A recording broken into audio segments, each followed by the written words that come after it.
तो 8वें वेतन आयोग को लेकर एक बड़ी खबर सामने आ रही है। 15,000 रुपए का रिस्क अलाउंस मिल सकता है। केंद्रीय कर्मचारियों के लिए ये बड़ी खुशखबरी सामने आ रही है, क्योंकि AIDEF जो कि संगठन है, लगातार वो 8वें वेतन आयोग की जो समिति है उसके सामने 15,000 रुपए का रिस्क अलाउंस रखने की मांग की गई है।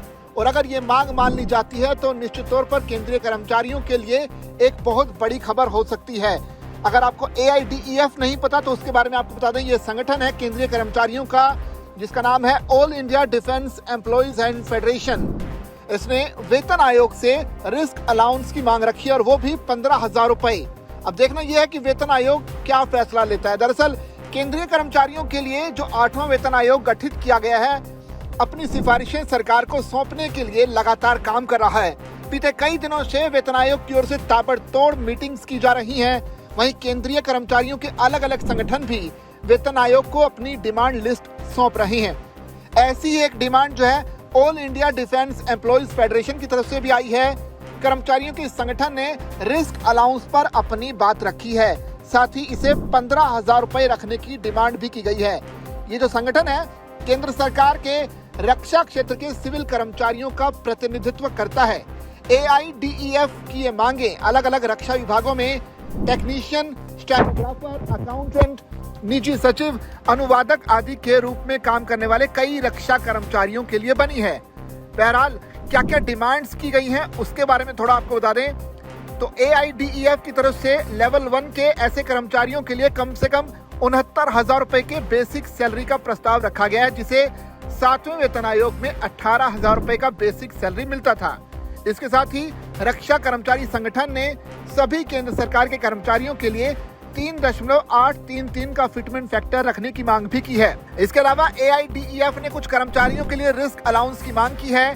कर्मचारियों के संगठन ने कहा कि रक्षा विभाग में कई सिविल कर्मचारी ऐसी यूनिट्स में काम करते हैं जहां उनकी सेहत को बहुत ज्यादा जोखिम होता है। ऐसी कुछ यूनिट्स गोला बारूद फैक्ट्री, केमिकल यूनिट्स और ज्यादा तापमान वाली भट्टियां हैं।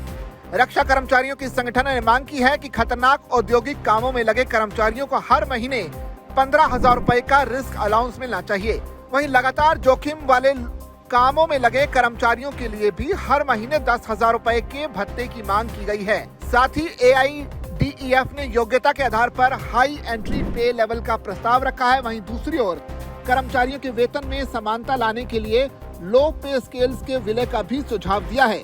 इसके अलावा रक्षा निकाय ने प्रमोशन के नियमों में बदलाव और कुछ विभागों के लिए संगठित कैडर का दर्जा देने का भी प्रस्ताव रखा है। साथ ही अपने ज्ञापन में AIDEF ने रक्षा अनुसंधान और विकास संगठन यानी कि DRDO के टेक्निकल कर्मचारियों और प्रशासनिक के साथ ही अन्य कैडर्स के लिए भी मांगे उठाई हैं। रक्षा कर्मचारी संगठन ने DRDO कर्मचारियों के लिए तकनीकी कैडर के पुनर्गठन, कम रेजिडेंसी अवधि और केंद्र सरकार के समान कैडरों के साथ वेतन समानता का प्रस्ताव भी रखा है। तो इस तरह से एक इम्पोर्टेंट बात AIDEF की तरफ से उठाई गई है, वो है रिस्क अलाउंस। और अगर ये माना जाता है तो निश्चित तौर पर केंद्रीय कर्मचारियों को अच्छा खासा पैसा इसके जरिए मिल सकता है। वैसे आपकी नजर में AIDEF की तरफ से ये जो कुछ डिमांड्स की गई हैं, क्या ये सही हैं? अपनी राय कमेंट के जरिए आप हम तक साझा कर सकते हैं और इसी तरह की खबरों के लिए बने रहिए जागरण बिजनेस के साथ।